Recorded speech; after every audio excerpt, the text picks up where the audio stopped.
There has been so much news to keep up with over the past few weeks, the past year, and with so much shared on social media, it can be difficult to figure out what is really actually true. Especially when we're bombarded with it from every direction. Consumer IT reporter Kat Reed here to help with you that this morning. All new this morning on 41 Action News Today. She spoke to a professor who studies the spread of disinformation and shares how it might be stopped.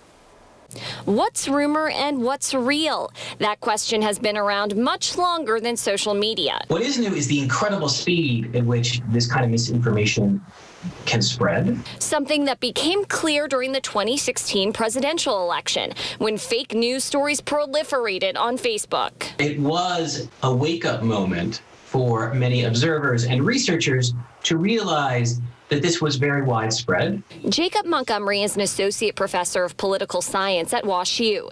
He's one of the authors of a recent study looking at a step Facebook took in 2017.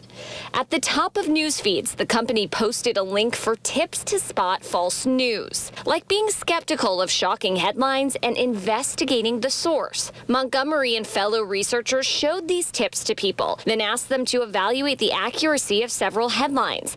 Compared to people who didn't see the tips, those who did were better at identifying stories that were fake. What the study showed is that giving people rules and tips to help them navigate the world of social media, where we have to make judgments all the time about whether this post is true or that post is false, can help people do that task better. You can take action on your own. Clemson University has a Spot the Troll quiz where you can test your skills when it comes to identifying fake accounts.